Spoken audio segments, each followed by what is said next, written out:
नमस्कार भावी शिक्षकांनो आणि अभिज्ञताधारकांनो, मॅथ विथ सूरज सर या चॅनलमध्ये आपलं सर्वांचं सहर्ष स्वागत आहे.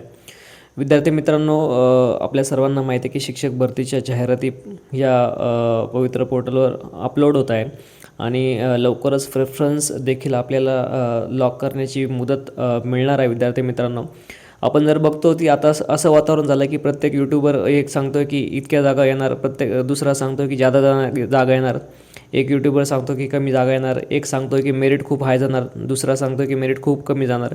संपूर्ण वातावरण जे आहे, जे एकदम पवित्र पोर्टलवर जे अभियोग्यताधारक आहे त्यांच्यासाठी टेन्शनचं झालं आहे. विद्यार्थी मित्रांनो, सर्वजण त्याच विचारात आहे, कधी जागा येणार, किती जागा येणार, मेरिट किती लागणार, हे सगळं टेन्शन विद्यार्थी मित्रांना झालेलं आहे. विद्यार्थी मित्रांनो, परंतु आपण आपल्या चॅनलवर एकदम ऑथेंटिक अशी माहिती देत असतो. आपली जर सर्व व्हिडिओ जर आपण बघितले तर एकदम सत्य अशी माहिती आपण आपल्या यूट्यूब चॅनलवर देत असतो. विद्यार्थी मित्रांनो, तर थोडंसं विद्यार्थी मित्रांना रिलॅक्स वाटावं आणि ह्या जागा आणि मेरिटपासून थोडंसं दूर न्यावं, यासाठी आपला असा एक व्हिडिओ आहे की विद्यार्थी मित्रांनो, शिक्षक भरतीचे पसंतीक्रम दिल्यानंतर आपल्याला नियुक्तीपत्र म्हणजे ऑर्डर कधी मिळते आणि कधी आपण आपल्या स्वप्नातल्या शाळेत जाऊन जॉईन होतो, जॉईनिंग लेटर आपल्याला कधी मिळतं, याविषयीचा आजचा हा आपला व्हिडिओ असणार आहे. विद्यार्थी मित्रांनो, तो संपूर्ण प्रवास आपण बघणार आहोत. एकदा जर आपल्याला प्रेफरन्स आली तर प्रेफरन्स आल्यानंतर आपण लॉक करून आपल्या हातात जॉईनिंग लेटर हे कधी मिळतं त्याविषयी आज आपण बघणार आहोत. तर विद्यार्थी मित्रांनो, स्वागत आहे तुमचं मॅथ विथ सूरज सर या चॅनलमध्ये. कृपया व्हिडिओला पूर्णपणे बघा, कुठेही व्हिडिओ स्किप करू नका आणि अजूनही आमचं चॅनल ज्यांनी सबस्क्राईब केलं नसेल तर कृपया सबस्क्राईब करा आणि या व्हिडिओची लिंक सर्वांपर्यंत पोहोचवा. तर विद्यार्थी मित्रांनो, शिक्षक भरतीमध्ये पसंतीक्रम ते नियुक्तीपत्र हा संपूर्ण प्रवास आपण बघणार आहोत. एकदा जर पसंतीक्रम आपण लॉक केले त्यानंतर प्रत्यक्षात आपल्याला जॉईनिंग कधी मिळते, जॉईनिंग लेटर आपल्याला कधीपर्यंत मिळेल आणि त्याची प्रक्रिया काय, किती दिवस लागतील, हे सर्व माहिती आपण जाणून घेणार आहोत. तर विद्यार्थी मित्रांनो, 4 महत्त्वाचे टप्पे असतात जॉईनिंगचे. तर सगळ्यात महत्त्वाचा पहिला जो टप्पा असतो तो पसंतीक्रम लॉक करणे, जो लवकरच आपल्याला आपल्या लॉग इनवर पसंतीक्रम आपल्याला येणार आहे. दुसरा जो असतो तो म्हणजे निवड यादी जाहीर होणे. तिसरा जो असतो कागदपत्र पडताळणी आणि जो चौथा जो आपला टप्पा असतो तो म्हणजे शाळा वाटप आणि ऑर्डर. विद्यार्थी मित्रांनो, या 4 टप्प्यातून आपल्याला जावं लागतं. तर सर्वात महत्त्वाचं म्हणजे टप्पा 1 जो असतो विद्यार्थी मित्रांनो, निवड सूची प्रसिद्ध होणे. विद्यार्थी मित्रांनो, ज्यावेळेस आपल्याला पसंतीक्रम येतील, पसंतीक्रम आल्यानंतर पसंतीक्रम आपल्याला लॉक करावं लागेल आणि लॉक केल्यानंतर पोर्टलच्या सॉफ्टवेअरद्वारे आरक्षण आणि गुणांची पडताळणी होईल. त्यानंतर निवड सूची जी जी यादी आहे ती शेवटच्या तारखेपासून म्हणजे ज्यावेळेस आपल्याला प्रेफरन्स लॉक करण्याची शेवटची तारीख असेल त्या तारखेपासून साधारणपणे 15 ते 30 दिवसाच्या आत ही निवड यादी म्हणजे गुणवत्ता यादी लागण्यासाठी वेळ लागतो.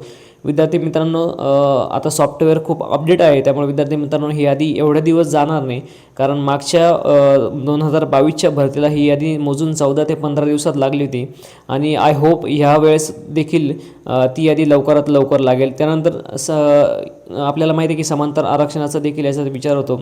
यादीमध्ये सर्व प्रवर्ग, समांतर आरक्षण, महिला खेळाडू आणि या सर्व गोष्टीकडे बारकाईने याचा विचार केला जातो. विद्यार्थी मित्रांनो, ही गोष्ट आपण लक्षात ठेवली पाहिजे.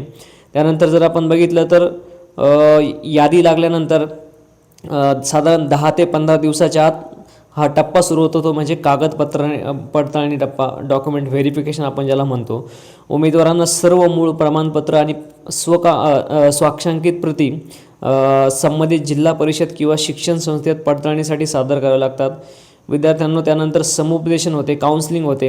कागदपत्र पडताळणी यशस्वी झाल्यानंतर 1 ते 2 आठवड्यात लगेच समुपदेशन फेरी घेतली जाते. म्हणजे समुपदेशन म्हणजे पात्र उमेदवारांना बोलावून उपलब्ध शाळांचे पर्याय दाखवले जातात आणि त्यांच्या पसंतीनुसार त्यांना प्रत्यक्ष शाळा वाटप होते. विद्यार्थी मित्रांनो, जो दुसरा टप्पा असतो यादी लागल्यानंतर, मेरिट यादी लागल्यानंतर आपल्या कागदांची पडताळणी होते. 10 ते 15 दिवसाच्या आत हा टप्पा सुरू होतो आणि त्यानंतर काउन्सिलिंग देखील होते. आपल्याला जवळची, आपल्याला योग्य अशी शाळा तिथे मिळते. तर विद्यार्थी मित्रांनो, या टाईम टेबलनुसार आपण अंदाजित वेळापत्रक बनवलं आहे. याच्यानुसार आपण बघूया की आपल्याला किती दिवस लागणार आहे. तर टप्पा आणि प्रक्रियेचं नाव दिलं आहे इथं विद्यार्थी मित्रांनो, आपण बघू शकता. पसंतीक्रम ते निवड यादी प्रसिद्धीला 15 ते 30 दिवस जाणार आहे. त्यानंतर दुसरा जो आहे ते निवड यादी ते प्रत्यक्ष डॉक्युमेंट व्हेरिफिकेशन, त्यासाठी परत 10 ते 15 दिवस जिल्हा परिषद आणि संस्थांच्या स्तरावर हे डॉक्युमेंट व्हेरिफिकेशन होत असतं. त्यानंतर जर विद्यार्थी मित्रांनो आपण बघितलं तर पडताळणी ते समुपदेशन, शाळा वाटप म्हणजे काउन्सिलिंगसाठी 7 ते 14 दिवस आपल्याला त्या लागणार आहेत आणि ही जी काउन्सिलिंग असते ती उमेदवार गुणवत्तेनुसार थोडा थेट त्याला शाळा ते निवडतात. त्यानंतर शाळा वाटप ते नियुक्तीपत्र मिळणे. शाळा वाटपानंतर नियुक्तीपत्रासाठी जवळजवळ 7 ते 15 दिवस लागतात आणि ते मुख्य कार्यकारी अधिकारी CEO यांच्या स्वाक्षरीने आपल्याला आदेश मिळतात आणि आपल्याला आपल्या स्वप्नाची नोकरी, आपल्याला जॉईनिंग लेटर आपल्याला हातात येतं. यासाठी संपूर्ण जो प्रक्रिया आहे, जी कालावधी आहे विद्यार्थी मित्रांनो, जवळजवळ साधारण 2 ते 3 महिन्याचा कालावधी लागतो. आय होप यावेळेस एवढा कालावधी लागणार नाही, 2 महिन्यातच ही प्रोसेस संपूर्ण आटपून जाईल. परंतु प्रेफरन्स सर्वात आधी येणं महत्त्वाचं आहे. तुम्ही म्हणाल की सर हे तुम्ही व्हिडिओ बनवताय परंतु प्रेफरन्सच आम्हाला अजून आले नाही. विद्यार्थी मित्रांनो, काळजी करू नका. प्रेफरन्स आल्यानंतर ही पुढची जी प्रक्रिया असते ती खूप फास्ट गतीने होणार आहे. जवळजवळ 60 ते 90 दिवसात आपल्याला आपल्या हक्काची नोकरी मिळेल आणि काही अडथळे न आल्यास, म्हणजे हा शब्द खूप महत्त्वाचा आहे, अडथळे न आल्यास आपल्याला ही भरती मिळू शकते. जर अशी काही अडथळे आले तर ते कोणते अडथळे येतात विद्यार्थी मित्रांनो ते देखील बघूया, कारण सगळ्याच गोष्टी पॉझिटिव्ह हे होत नसतात. जर सगळ्याच गोष्टी पॉझिटिव्ह झाल्या तर यू नो वॉट, जगायला अर्थ राहणार नाही, काहीतरी निगेटिव्ह होतच असतं विद्यार्थी मित्रांनो. मागच्या भरती ते खूप वेळा झालं आहे. फर्स्ट म्हणजे न्यायालयीन प्रकरण, आरक्षण, कट ऑफ किंवा अपात्रतेच्या मुद्द्यावर कोर्ट केस झाल्यास संपूर्ण प्रक्रियेला स्थगिती येऊन विलंब होऊ शकतो. त्यानंतर खाजगी विरुद्ध शासकीय, जिल्हा परिषदेची प्रक्रिया सुलभ असते परंतु मुलाखतीसह विथ इंटरव्ह्यू खाजगी शाळांच्या स्तरावर थोडा अधिक वेळ लागू शकतो. विद्यार्थी मित्रांनो, हे जे मी तुम्हाला सांगितलं ते विदाऊट इंटरव्ह्यूचं सांगितलं. विथ इंटरव्ह्यूला याच्यापेक्षा 1 महिना जास्तीचा लागतो. त्यानंतर प्रशासकीय विलंब, निवडणूक, आचारसंहिता, शासकीय सुट्ट्या, प्रशासकीय अधिकाऱ्यांच्या बदल्या यामुळे देखील नियुक्तीला हा उशीर लागतो. म्हणजे ही गोष्ट देखील आपण ध्यानात ठेवली पाहिजे की या प्रक्रियेला विलंब देखील येऊ शकतो. परंतु काही अडथळे नाही आली तर ही प्रक्रिया 2 महिन्यात संपून जाते. तर विद्यार्थी मित्रांनो, आपण हे जे टप्पे बघितले ते टप्पे तुम्हाला दिसू शकतात की कागदपत्रांची पूर्वतयारी आपण केली पाहिजे. सर्वात महत्त्वाचे टिप्स आहे उमेदवारांसाठी विद्यार्थी मित्रांनो, आपण जेवढे आपले डॉक्युमेंट्स आहे, ओरिजिनल डॉक्युमेंट्स प्लस झेरॉक्स, सर्व शैक्षणिक व व्यावसायिक पात्रतेचे मूळ दाखले म्हणजे ओरिजिनल डॉक्युमेंट आणि त्याचे किमान 3 ते 4 झेरॉक्स सेट हे आपल्याला आत्तापासूनच तयार करायचे. त्यानंतर अधिकृत माहितीसाठी आपल्याला पवित्र पोर्टलवर कंटिन्युअस लॉग इन करायचं आहे. त्यानंतरचा महत्त्वाचा मुद्दा, जर आपण एखादं आरक्षण घेतलं असेल तर आरक्षण घेतल्यानंतर आपलं नॉन क्रिमिलेअर NCL असेल किंवा समांतर आरक्षण जर आपल्याकडे असेल किंवा जात प्रमाणपत्र, हे सर्व वैध आणि चालू मुदतीचे आहेत का हे आपल्याला तपासायचं आहे. आणि त्यानंतर वैद्यकीय व पोलीस पडताळणी काही ठिकाणी रुजू होत असताना जिल्हा शल्य चिकित्सकांचे प्रमाणपत्र म्हणजे मेडिकल सर्टिफिकेट आणि पोलीस व्हेरिफिकेशनची देखील गरज भासते. त्यामुळे पोलीस व्हेरिफिकेशन सर्टिफिकेट देखील आपण आधी काढू शकता आणि मेडिकल सर्टिफिकेटसुद्धा काही ठिकाणी मागितलं जातं. तर विद्यार्थी मित्रांनो, हे 4 टप्पे मी तुम्हाला सांगितले ते ध्यानात ठेवा. पसंतीक्रम लॉक करणे, उमेदवार स्वतःच्या पात्रतेनुसार पवित्र पोर्टलवर शाळांचे पसंतीक्रम लॉक करतात. त्यानंतर आरक्षण आणि गुणवंताच्या आधारे तात्पुरती निवड यादी ही जाहीर होते. त्यानंतर निवडलेल्या उमेदवारांच्या सर्व मूळ प्रमाणपत्रांची तपासणी ही प्रशासनाकडून केली जाते आणि शेवट म्हणजे काउन्सिलिंगद्वारे अंतिम शाळा निश्चित करून उमेदवाराला नियुक्तीपत्र म्हणजेच जॉईनिंग लेटर मिळतं.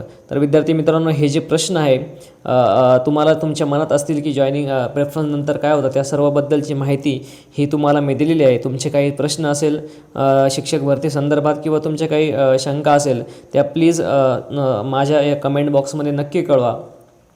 तुमच्या काही स्कोअरच्या शंका असेल किंवा तुम्हाला असं वाटत असेल की एखादा व्हिडिओ आपण बनवावा, तुमच्या ज्या काही शंका असेल त्या प्लीज कमेंटमध्ये कळवा. मॅथ विथ सूरज सर या चॅनलला प्लीज कृपया सबस्क्राईब करा. आजचा व्हिडिओ कसा वाटला त्याबद्दल देखील माहिती द्या. थोडंसं रिलॅक्स राहा. रोज कट ऑफ वगैरे व्हिडिओ बघू नका. जे पॉझिटिव्ह व्हिडिओ आहे तेच बघा आणि चॅनलला सबस्क्राईब केल्याशिवाय राहू नका. तोपर्यंत धन्यवाद. Bye bye.